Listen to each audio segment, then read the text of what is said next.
3 semaines, j'ai entrepris de te démontrer que la Bible, c'est l'histoire de combien de personnes? Quel est le nom de cette personne? C'est l'histoire de Jésus-Christ. La Bible, c'est de Genèse à Apocalypse. On a 66 livres. Mais on a 66 livres, mais on n'a pas 66 histoires. On a 66 livres, mais on a combien d'histoires? Une seule histoire. Un feuilleton télévisé de novelas. C'est l'histoire d'une seule personne, mais il y a combien d'épisodes? Plusieurs épisodes. Donc, pour comprendre la Bible, on ne se lève pas un matin et puis on prend l'épisode 14 et puis on soulève l'épisode 14, on l'enlève dans les 24 épisodes, on la place à côté, on regarde seulement l'épisode 14 et on croit qu'on a compris tous les 66 épisodes. Parce que si tu fais ça, l'histoire que tu as prise, que tu as mis à côté là, tu vas croire que c'est de ça que la Bible parle. Si par exemple tu enlèves l'histoire de la femme cananéenne qui est venue voir Jésus et qui dit à Jésus, je veux la guérison pour ma fille. Et Jésus lui dit non, on ne peut pas donner le pain des enfants aux chiens. Automatiquement, qu'est-ce qui reste dans ta tête? Ce qui reste dans ta tête, c'est que Jésus a fait quoi à la femme? Il a insulté la femme. Il a traité la femme de quoi? De chien. Comme on fait à Abidjan ici, là, imbécile chien bâtard. Quand on était petit, là, c'était le seul injure que nous, on connaissait qui est là. Quand on est trop fâché, c'est imbécile chien bâtard. On ne savait même pas ce que ça disait. Ça voulait dire en ce moment. Donc, la Bible, ce n'est pas 66 histoires. La Bible, c'est une histoire. L'Ancien Testament, comme le Nouveau Testament, il s'agit de l'histoire d'une seule personne. Il y a quelqu'un qui est au milieu. C'est le jour de sa naissance qui est la frontière entre l'Ancien Testament et le Nouveau Testament. C'est le jour de la naissance de qui? Jésus-Christ. C'est pour cela que le Nouveau Testament commence par l'histoire, le récit de la naissance de Jésus. Mais l'arrivée de Jésus sur terre dans le livre de Matthieu, que ce soit dans Matthieu ou dans Luc ou dans Jean, n'est pas la création de Jésus. Est-ce qu'on est d'accord? C'est ce qu'on a vu dimanche passé, non? Ce n'est pas la création de Jésus. Le dimanche passé, je vous ai démontré à travers le livre de Genèse, et on l'a fait longuement, on ne va pas revenir dessus, je ne fais que résumer. Je vous ai démontré à travers le livre de Genèse que depuis le commencement, au commencement, Dieu créa les cieux et la terre. La terre était informe et vide. Et l'Esprit de Dieu se mouvait au-dessus de la Bible. Et Dieu dit que la lumière soit et la lumière fut. Avant ce temps-là, Jésus-Christ existait déjà. Et je vous ai montré dimanche passé que et la lumière fut. La lumière des hommes, c'est quoi? Le soleil et la lune. C'est quand le soleil. Pourquoi on voit clair actuellement? Parce que le soleil, on est dans la partie de la terre qui est exposée au soleil. Donc, la lumière des hommes, normalement, c'est quoi? Soleil, le jour, et puis quoi la nuit? La lune, la nuit. Mais quand tu lis Genèse chapitre 1, tu vois que Dieu crée le soleil et la lune au quatrième verset? Au verset 14. Donc, quand Dieu dit, quand la Bible dit, en Genèse chapitre 1, verset 3, que la lumière soit et la lumière fut, ce n'est pas le soleil et la lune. Il s'agit d'une lumière et nous sommes allés en Jean, chapitre 1. Et on a lu tout le chapitre 1 de Jean pour voir que cette lumière était la vie des hommes. Et cette lumière est venue dans le monde. Et les siens ne l'ont point reconnue. Mais à ceux qui le reçoivent comme Seigneur et Sauveur, il fait d'eux des enfants de Dieu, lesquels sont nés, non de la volonté d'un homme, non de la volonté de la chair, mais qui sont nés de la volonté de Dieu. Donc, Jean nous a permis de comprendre que cette lumière-là, c'est ça qui est la vie des hommes. Et Jean nous dit, tout a été fait par elle et tout a été fait pour cette lumière. Cette lumière dont parle Genèse chapitre 1, verset 3. Donc, Jésus-Christ est présent dans la Bible depuis où? Depuis Genèse. Aujourd'hui, je vais vous montrer comment Exode parle de Jésus. Le premier livre de la Bible, c'est Genèse, n'est-ce pas? Donc, on a vu que tout le livre de Genèse est gouverné par Jésus-Christ. C'est l'histoire de Jésus-Christ. C'est pas l'histoire d'Adam et Ève. Genèse, c'est pas l'affaire d'Adam et Ève. Genèse, c'est pas l'histoire de Noé. Genèse, c'est pas l'histoire de Joseph. Genèse, c'est pas l'histoire de Abraham, ni de Jacob. Genèse, c'est l'histoire de qui? La postérité dont parle Dieu en Genèse chapitre 3, verset 15. La postérité de la femme qui va écraser la tête du serpent. C'est son histoire qui est en Genèse. Nous sommes aujourd'hui en Exode. On va lire un peu. Je vous ai dit que cette étude que nous sommes en train de faire, c'est une balade dans les Écritures. C'est une promenade au jardin botanique. N'est-ce pas? Et aujourd'hui, notre jardin botanique, c'est le livre de Exode. On va se promener dans le livre de Exode un peu. Nous sommes en Exode chapitre 12, versets 1 à 3. L'Éternel dit à Moïse et à Aaron dans le pays d'Égypte, ce mois-ci sera pour vous le premier des mois. Alors, rappelle-toi, qu'est-ce qu'on est en train de chercher? Qui est-ce qu'on est en train de chercher? On est en train de chercher Christ dans Exode, n'est-ce pas? Bien. L'Éternel dit à Moïse et à Aaron dans le pays d'Égypte, ce mois-ci sera pour vous le premier des mois. Il sera pour vous le premier des mois de l'année. Parlez à toute l'assemblée d'Israël et dites, le 10e jour de ce mois, on prendra un agneau pour chaque famille, un agneau pour chaque maison. Ah, il y a une affaire qui sort ici. Depuis que le peuple de Dieu est sorti d'Égypte, nous sommes en Exode. Dieu est en train de préparer son peuple à faire quoi? À quitter Égypte pour faire quoi? Pour sortir de l'esclavage. Ils ne sont pas encore sortis de l'esclavage. Et Dieu leur dit, Dieu est en train de leur dire comment il veut les faire sortir de l'esclavage. Quelle est la méthode qu'il va prendre pour les délivrer de l'esclavage? Quel est le moyen qu'il va utiliser pour leur donner la victoire sur le peuple le plus puissant de la terre en ce moment-là? Les Égyptiens. Et quelle est la méthode que Dieu leur donne? Écoute bien. On prendra un agneau pour chaque famille. Un agneau pour chaque maison. Je saute, je lis le verset 5 à 7.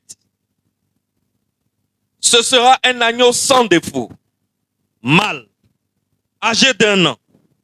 Vous pourrez prendre un agneau ou un chevreau. Vous le garderez jusqu'au 14e jour de ce mois. Et toute l'assemblée d'Israël l'immolera entre les deux soirs. On prendra de son sang et on en mettra sur les 2 poteaux et sur le linteau de la porte des maisons où on le mangera. Pourquoi on doit mettre le sang de l'agneau? Tout le monde me suit, non? J'essaie d'aller doucement, doucement, pour que même celui qui n'a jamais fait ban, comme on dit, puisse comprendre la parole de Dieu. N'est-ce pas? Le problème, ce qui se passe ici en Exode, c'est que le peuple de Dieu est en esclavage en Égypte. Ils étaient 70 quand ils sont partis avec Jacob et sa famille pour aller rejoindre Joseph qui était premier ministre en Égypte. Maintenant, Joseph est mort. Donc, ils n'ont plus de parents qui est premier ministre. Donc, qu'est-ce qui a sauté? Les relations ont sauté. Parce que maintenant, tu ne peux plus prendre le téléphone pour appeler un tonton qui est premier ministre ou bien qui est au gouvernement. Les relations ont sauté. Il n'y a plus de relations. Maintenant, où ça s'est gâté totalement? Le pharaon qui vient là, le nouveau roi qui vient là, lui, il n'a pas connu Joseph. Il n'a même pas vu. Ce que Joseph a fait là, lui, il n'a même pas entendu. Donc, les cafards là font quoi dans nos pays? Est-ce que tu vois comment lui raisonne? Lui, il voit les Juifs dans son pays. Il dit, mais les gars là font quoi dans le pays? Et en plus, ils sont costauds. Et ils sont nombreux. Pendant que les Égyptiens, là, pour faire enfant, c'est difficile. Eux, là, pour faire enfant, ils doivent aller près de leur fétiche. Pour aller donner mouton, vache, faire sacrifice, pour avoir un enfant. Mais les enfants d'Israël, là, on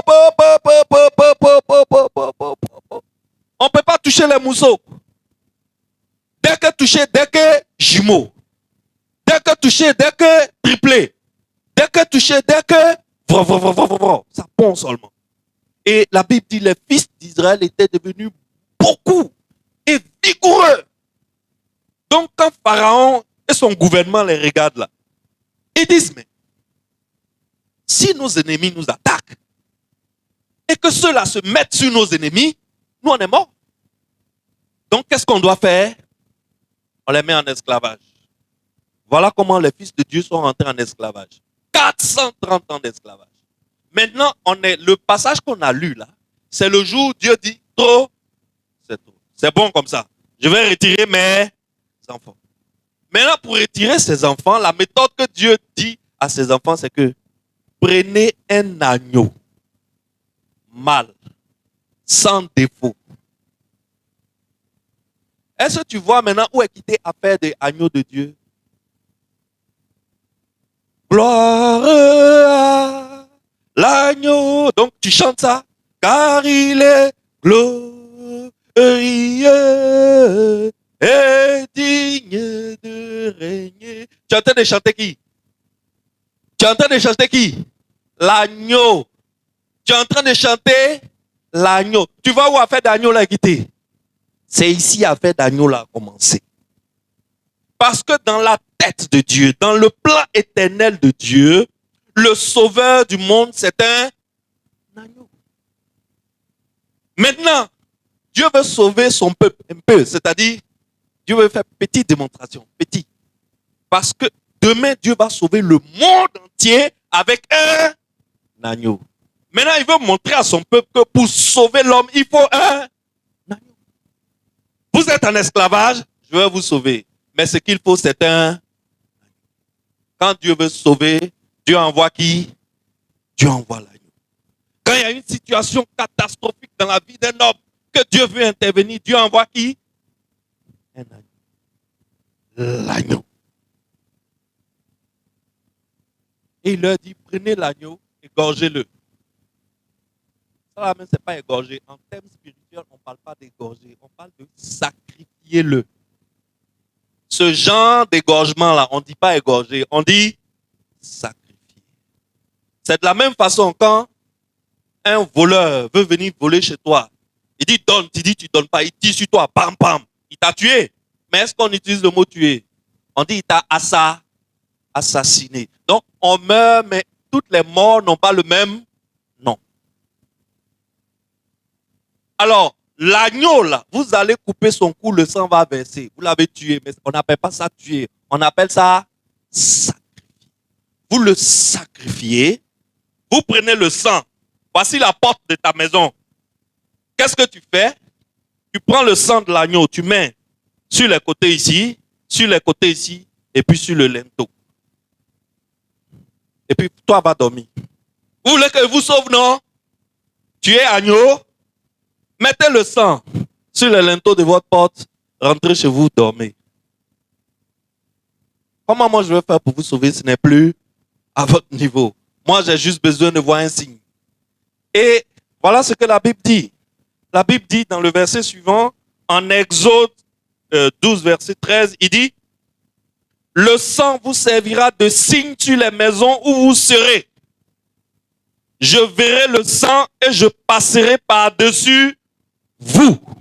Et il n'y aura point de plaie qui vous détruise quand je frapperai le pays d'Égypte. Je vous ai toujours dit, et je vous ai déjà dit ici, que la justice de Dieu, elle est sans pitié. La justice de Dieu n'a pas de sentiment. Celui qui pêche, il fait quoi? Il doit mourir. La justice de Dieu, c'est comme courant, haute tension. Si tu as créé court-circuit, tu entends, ça prend feu. Quelqu'un doit mourir là. Est-ce que tu vois? Donc, Dieu dit qu'il va envoyer sa justice pour frapper Égypte. Parce que Égypte a péché contre lui. Je vais envoyer ma justice pour frapper Égypte. Mais la maison où je vais voir le sang de l'agneau sur le cadre et le linteau, quand je verrai, je ferai quoi? Je passerai par-dessus vous. Ça veut dire, la justice de Dieu ne va pas frapper dans cette maison. Et le lendemain matin, on entend des cris partout en Israël. La justice de Dieu est passée. Dans n'importe quelle maison, tous les premiers-nés, on se réveille matin, ils sont morts. Premier-né de l'homme, c'est mort. Premier-né de bœuf, est mort.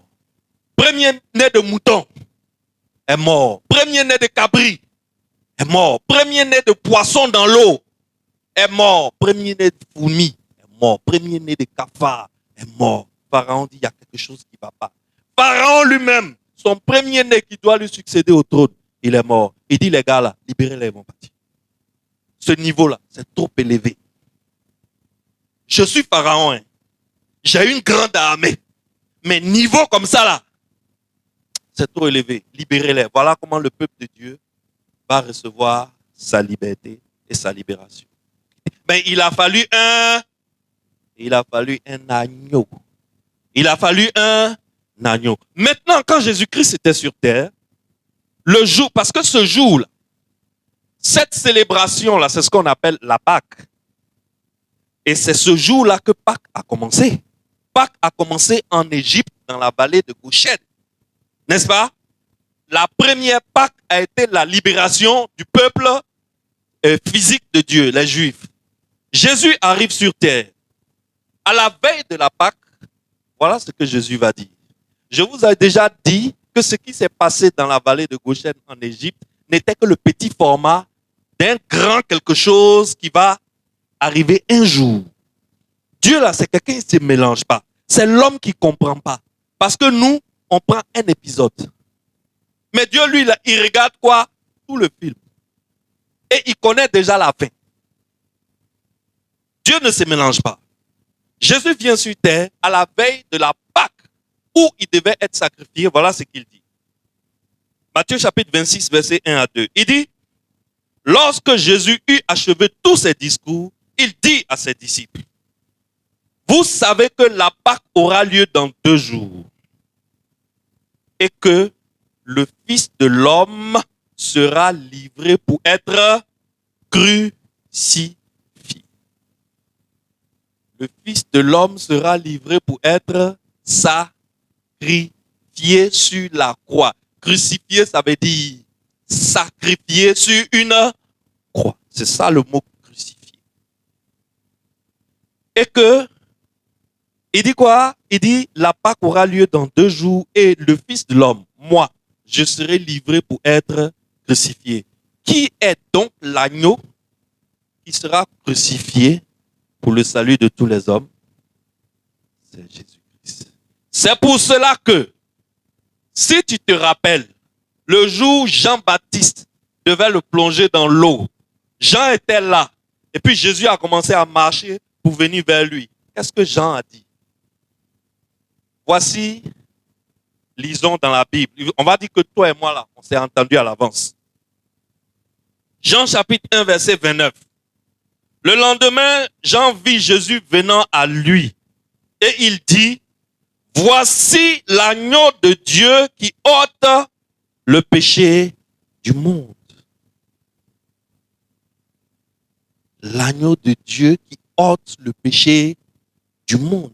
Écoute, affaire de Jésus, on est en train de parler là. C'est pas le Jésus que les gens vendent au Carrefour là-bas. Là. Hein?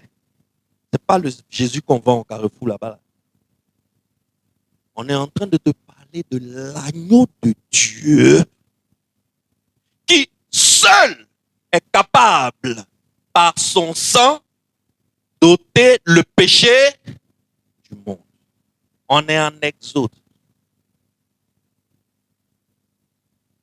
C'est pour cela que je te dis, quand tu trouves quelqu'un qui est dans le péché, ne lui jette pas la pierre parce que toi, tu vas t'asseoir à l'église. Peut-être ton péché est pire que pour lui. Mais comme toi, tu viens à l'église dimanche sapé, tu crois que tu es saint. Non. Pour ôter le péché de cette go djandjou djantra, l'agneau a été fait quoi? Crucifié. À partir du moment où l'agneau est déjà crucifié, normalement, il n'y a plus aucun pécheur à qui on doit jeter la pierre. Il a déjà payé le prix du péché de tous les hommes, de tous les humains. Et il a fallu que ce soit un agneau. Alors, c'est l'Esprit de Dieu qui parlait à travers Jean-Baptiste quand il dit, voici l'agneau de Dieu qui ôte le péché du monde. Donc, en Exode, où est Jésus? Où est-ce qu'on trouve Jésus en Exode? Il est l'agneau. Il est l'agneau pascal. C'est pour cela qu'on dit l'agneau pascal. Le mot Pascal, ce n'est pas un nom pour faire malin à Abidjan. Je m'appelle Pascal. Pascal, là, ça vient de quelque part. Pascal, là, ça vient de Pâques. Pascal, ça veut dire qu'il est relié à Pâques. Pascal. Pâques, c'est le nom. L'adjectif, c'est Pascal. Il est l'agneau pascal. Il est l'agneau de Pâques. Il est l'agneau qu'on sacrifie à Pâques pour sauver des hommes. Donc, dans Exode chapitre 12, là, quand on te dit un agneau mâle, sans défaut, il s'agit de qui? Il s'agit de Christ. C'est pour cela que je te dis, quand tu lis la Bible, n'oublie pas que c'est une seule histoire. C'est une seule en plusieurs épisodes. Donc, si tu es dans un épisode, il ne faut pas isoler l'épisode de l'histoire entière. Donc, depuis Genèse, là, il était la lumière. Ensuite, en Genèse chapitre 3, il est la postérité de la femme. N'est-ce pas? On est en Exode, on voit qu'il est l'agneau. Il est l'agneau pascal. Et en Exode, ce n'est pas fini. Je vais te montrer quelque chose en Exode et c'est sur ça qu'on va finir. Tu ne vas pas croire. En Exode chapitre 16, le peuple de Dieu était sorti d'Égypte, ça faisait à peu près un mois.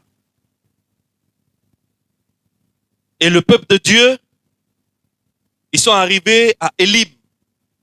Je vous ai raconté ça ici.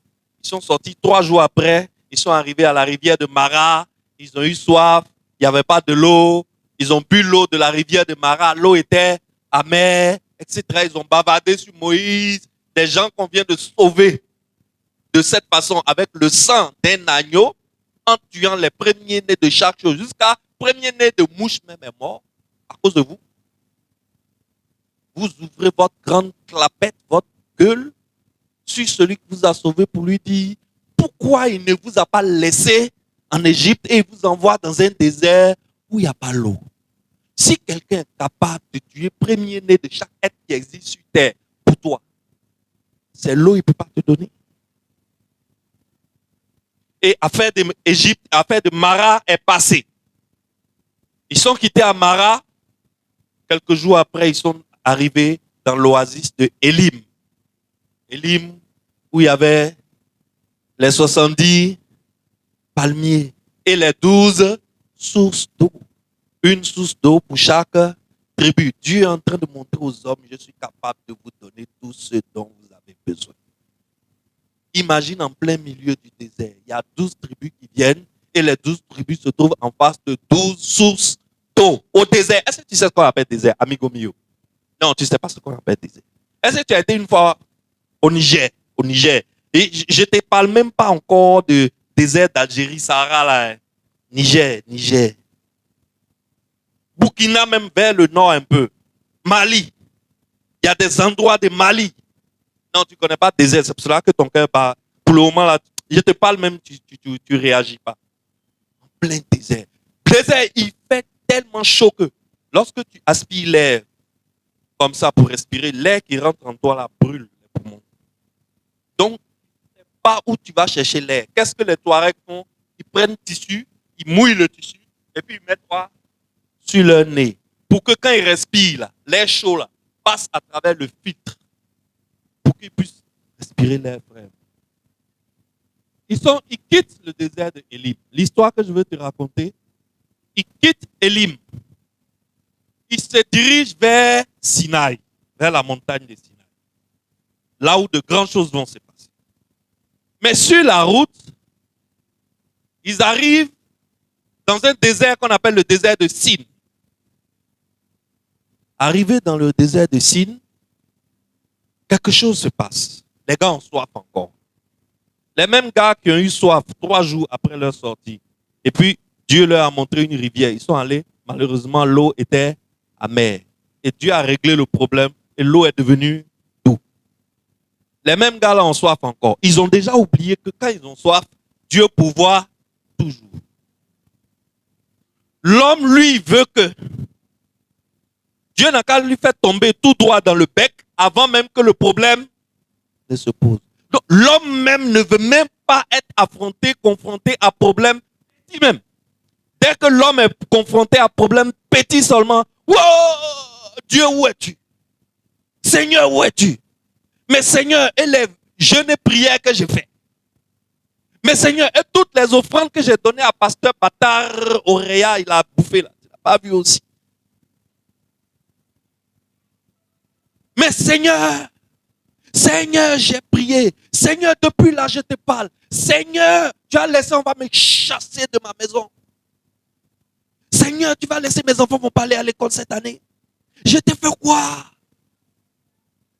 Nous sommes exactement comme ce peuple dont nous sommes en train de parler. Quand on parle d'eux aujourd'hui, tu dis, eux aussi, ils exagèrent. Mon ami, toi, tu exagères plus que. Tu exagères plus. Et les gars, ils ont soif. Et quand les gars, ils ont soif, qu'est-ce qu'ils font? Ils commencent à murmurer contre Aaron et contre Moïse. Avant même d'avoir soif, il y avait un problème de faim. Et Dieu, qu'est-ce que Dieu a fait en Exode 7? Dieu a fait tomber Caïn. Ils disent, il veut manger la viande. Dieu a fait tomber quoi? Caïn. Ils ont mangé Caïn. C'est pour cela aujourd'hui, quand je vais dans un restaurant, si on me dit il y a Caïn, je regarde toutes les viandes là, je laisse, je mange Caïn. Parce que quand l'homme a eu faim, quelle viande Dieu a fait tomber? C'est pas mouton, hein? C'est quoi? Caïn. Et puis, de toute façon, Caïn est doux. Vous n'avez pas remarqué? Et c'est une viande qui est dangereusement douce. Dangereusement douce. Il y a des scientifiques qui ont fait des recherches sur les cailles pour savoir pourquoi ces cailles Dieu a donné. Et ils ont trouvé que c'est une viande qui contient beaucoup de médicaments pour l'homme. Dieu a fait descendre les cailles. Ils ont attrapé cailles, ils ont mangé. Le lendemain matin, la Bible dit, il y a une rosée. Tu connais rosée, non? Genre brouillard façon, où l'homme ne voit pas trop loin. C'est comme s'il y a du coton devant toi façon. La Bible dit, il y a une rosée qui a entouré tout le camp. Il y a des versions qui disent une nuée qui a entouré tout le camp. Et quand la nuée s'est retirée, Ils ont retrouvé comme des petits grains sur le sol d'une couleur blanchâtre. Ils ont pris, ils ont mangé, ça avait le goût du pain. Ça avait le goût d'un pain tellement doux qu'ils n'ont jamais vu de leur vie. Et ce pain-là, ils ont appelé ça la manne. Ils ont appelé ce pain-là la manne. Donc, quelqu'un, vous avez faim, il vous envoie viande. Il vous envoie, le lendemain matin, il vous envoie du pain. Ça veut dire qu'on peut faire pain chien. Ou bien, là, on peut faire pain chien. Pain chien, là, c'est brochette. Hein, nous, en Côte d'Ivoire, ici, là, on appelle ça pain brochette. Pain brochette, là, c'est ça, nous, on appelle pain chien. N'est-ce pas? Donc, tu as caille, tu peux braiser caille, mettre un peu d'huile, du sel, saupoudrer avec un peu de cumin-magie, et puis tu ouvres, puisque maintenant il y a manne. Donc, tu tapes pas pain de Dieu, tu mets viande de Dieu dessus.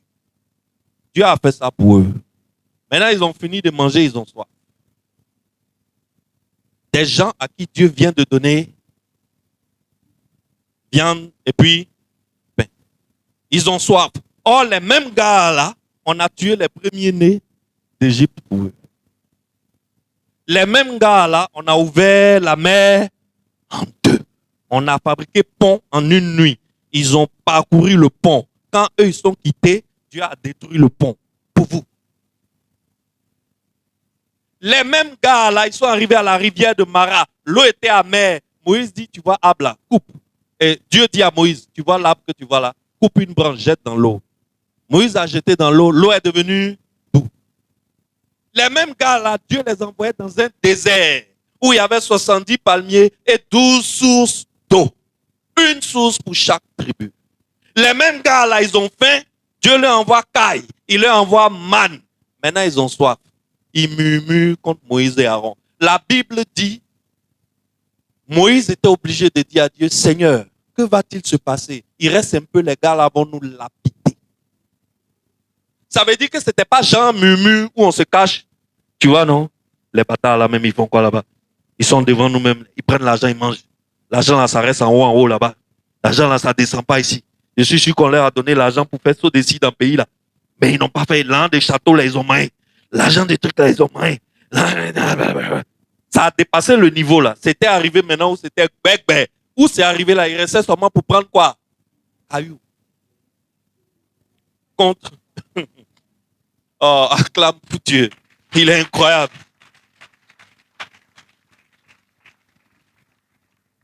Maintenant, ils sont arrivés dans la vallée de Rephidim. Maintenant, on est en Exode 17. Ils sont à Rephidim. À Rephidim, on est entre le mont Sinaï et le désert de Sin, n'est-ce pas? Et ils ont établi un camp. Ils ont soif. On est au désert. Au désert, il n'y a pas de l'eau.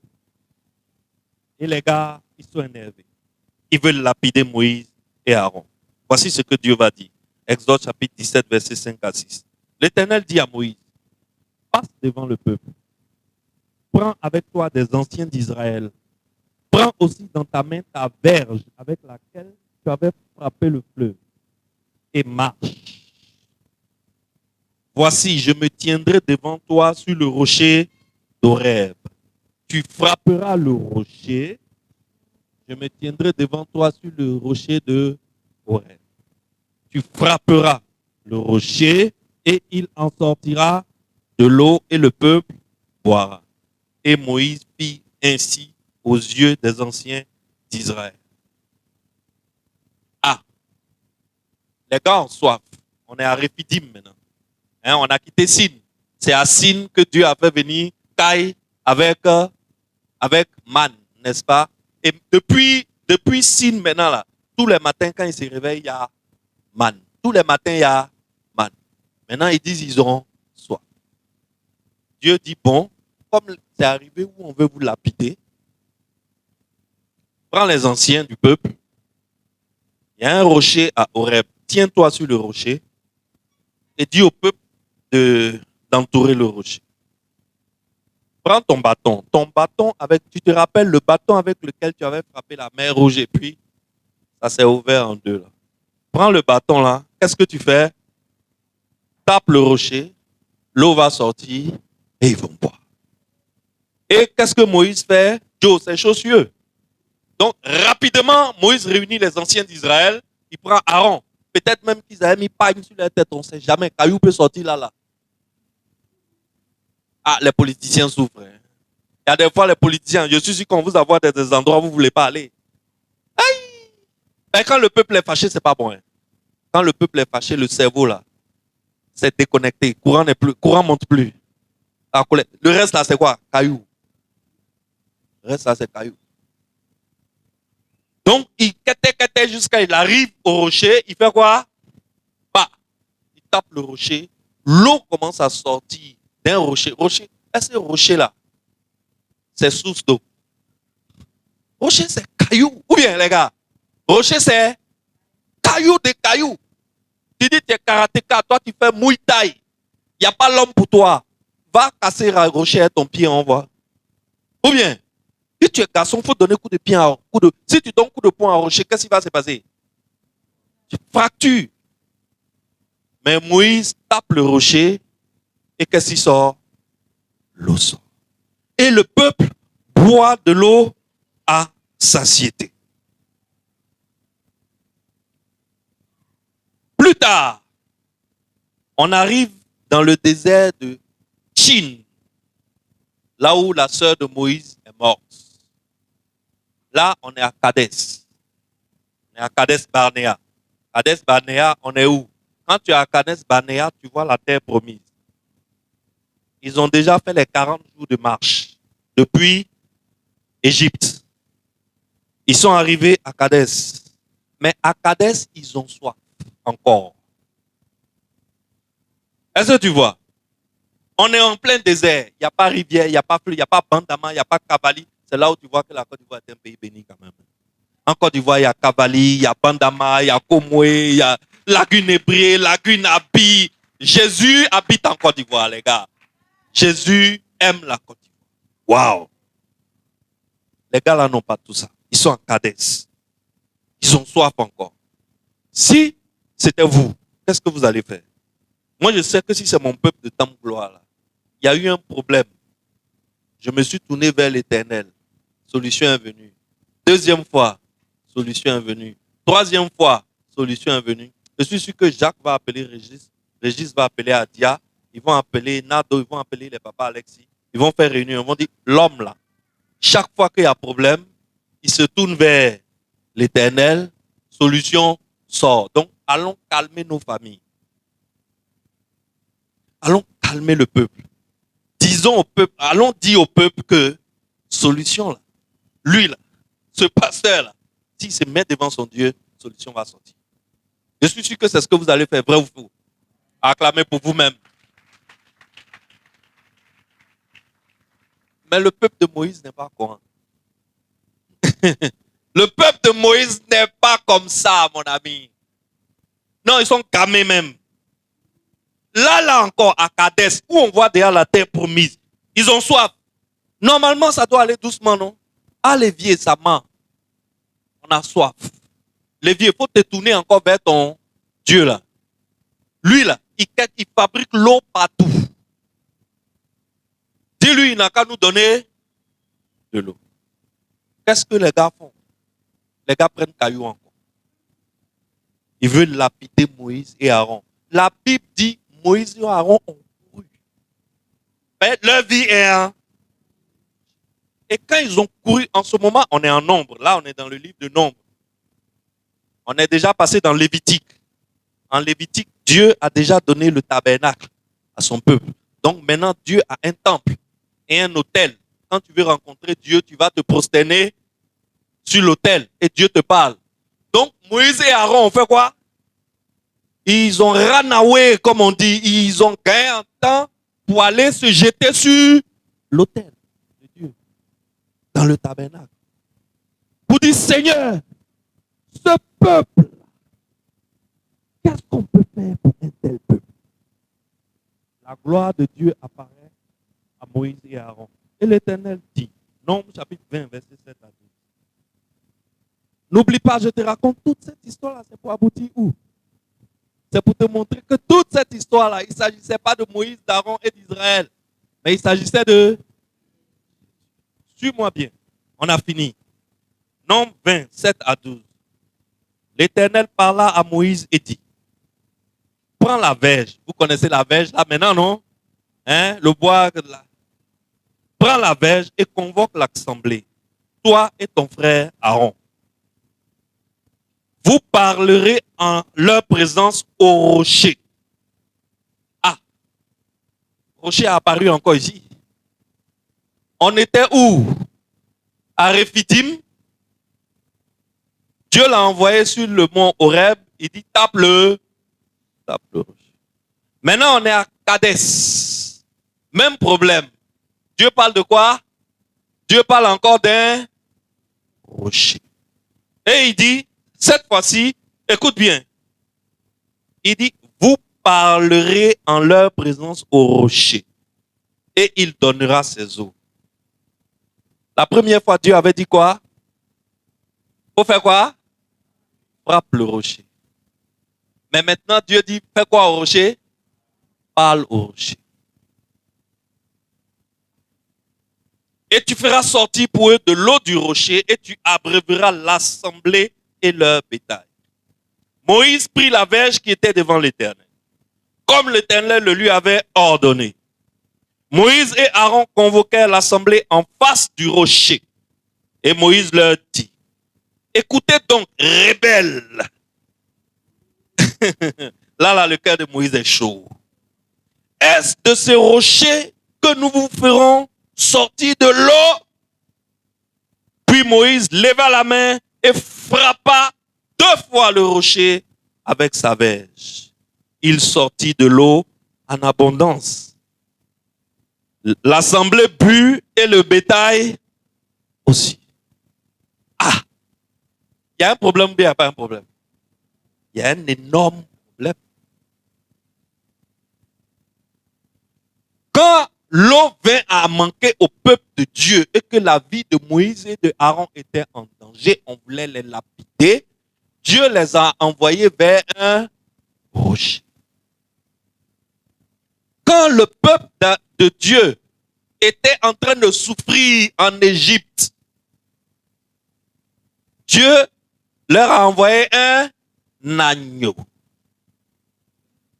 Ici, Dieu leur envoie un rocher. Maintenant, regarde, suis-moi bien. La première fois, Dieu dit, tape le rocher, l'eau va.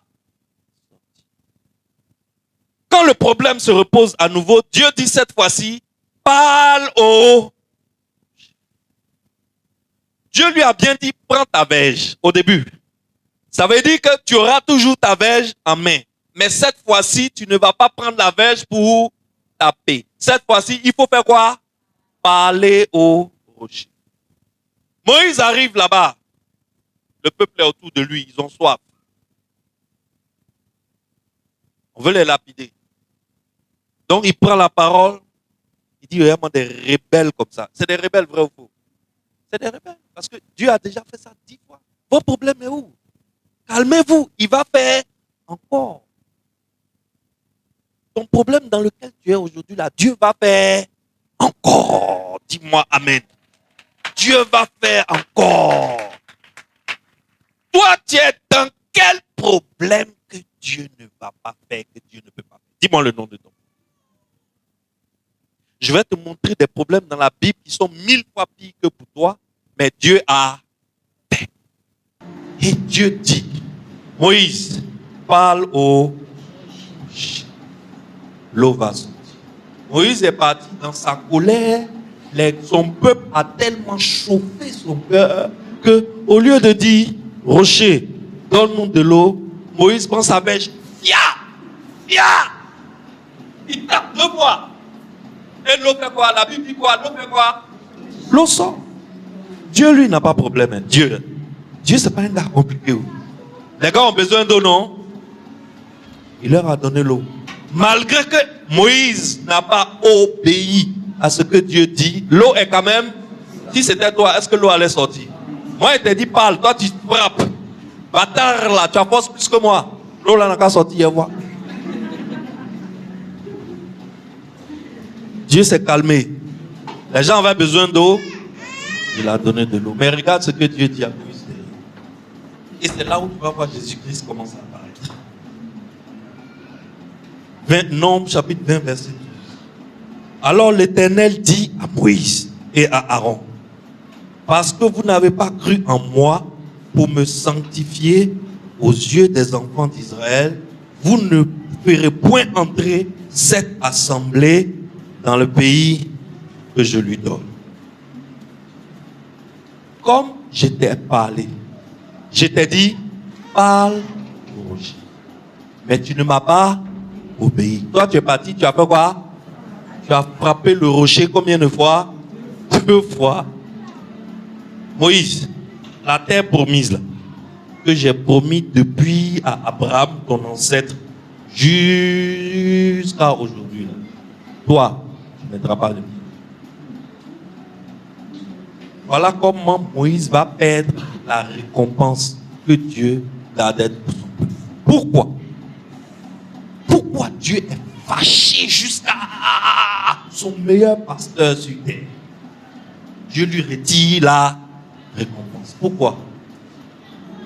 C'est Paul, l'apôtre Paul, sous l'inspiration de Dieu, qui va nous éclairer plus tard dans le livre de Corinthiens.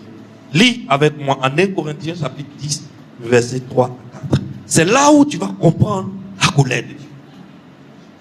1 Corinthiens chapitre 10, verset 3 à 4 dit qu'ils ont tous mangé le même aliment spirituel. C'était la manne, n'est-ce pas? Et qu'ils ont tous bu le même breuvage spirituel, l'eau qui sortait du... Car ils buvaient à un rocher spirituel qui les suivait. Et ce rocher c'était... Et ce rocher était... Et ce rocher était... Ce rocher.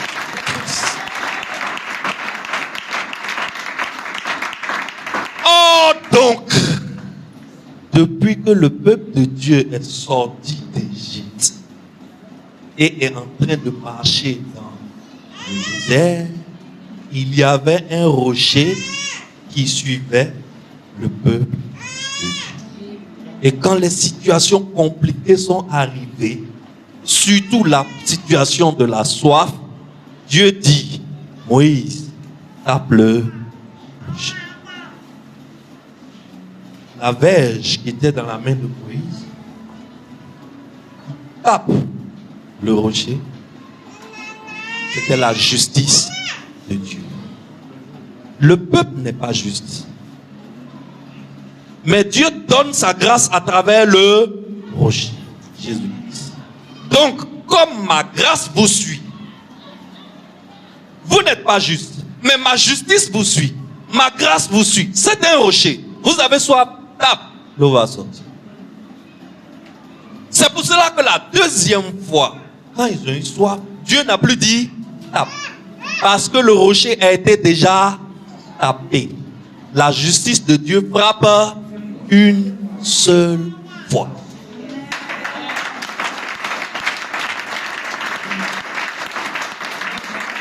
Alléluia. Comme le rocher a été déjà tapé, désormais, qu'est-ce que tu fais? Le rocher exécute. Pasteur, prophète, aujourd'hui là, tu n'as plus besoin de verser ça. Tu n'as plus besoin d'égorger mouton. Il y a une de mes filles qui est venue me voir et dit, notre famille a problème, on a vu un prophète. Le prophète dit, on a acheté mouton. J'ai dit, mais ma fille, quel mouton? Vous voulez frapper Dieu 2 fois? Donc, Dieu qui a été frappé une fois à la croix pour les péchés des hommes, ce n'est pas suffisant. Il faut tuer encore mouton. Il faut tuer bœuf. Il faut tuer... Ouah, ma fille!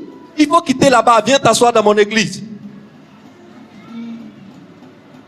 Parce que, en frappant le rocher 2 fois, c'est comme si Moïse tuait Christ 2 fois. Parce que le rocher là, c'était, selon 1 Corinthiens,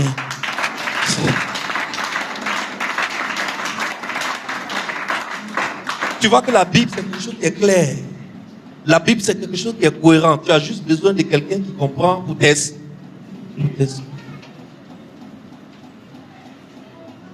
La Bible est le livre le plus cohérent du monde. Et c'est l'histoire d'une seule. Il s'appelle.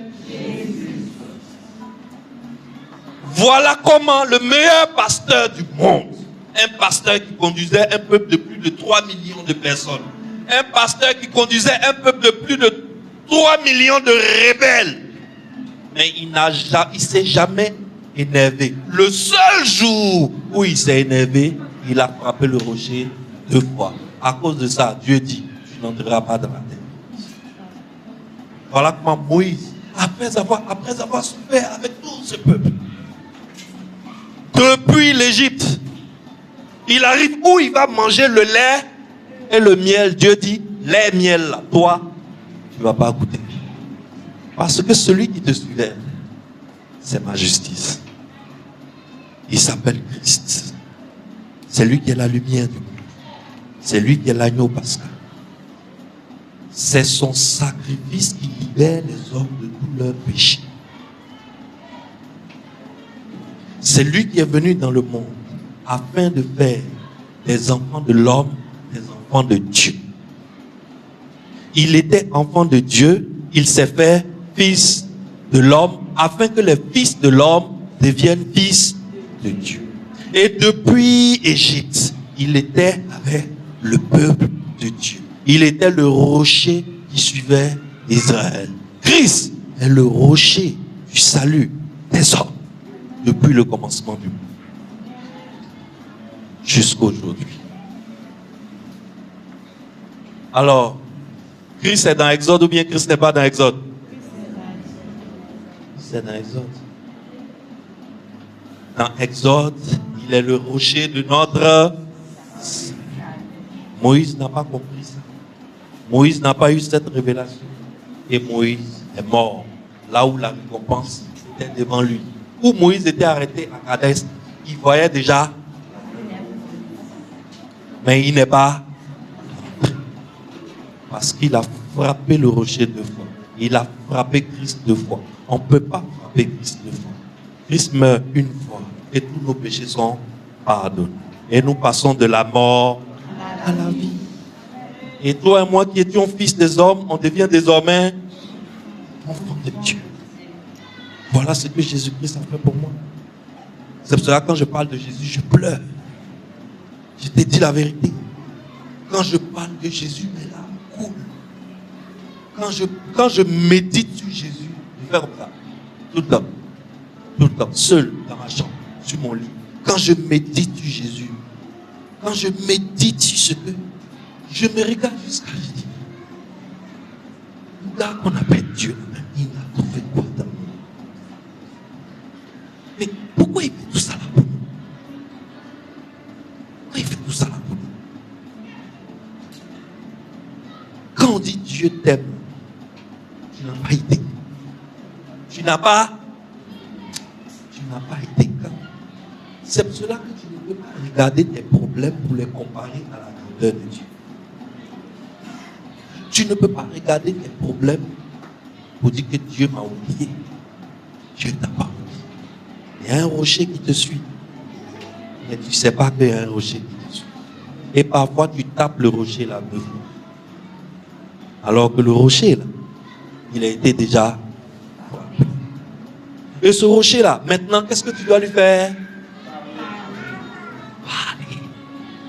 Là où toi et moi on est, dans la dispensation où toi et moi on est là, on fait quoi au rocher? On lui parle, parle au rocher, pleure devant le rocher. Moi c'est mon travail, je pleure devant ce rocher. Pleure devant le rocher. Mon ami, Dieu est mort pour toi. Donc tu as de la valeur. Tu n'as pas idée de qui tu es. Tu n'as pas idée de qui tu es. Toi, tu regardes tes problèmes pour mesurer ton poids. Ne regarde pas tes problèmes pour mesurer ton poids. Regarde le prix qu'on a payé pour toi pour mesurer ton poids.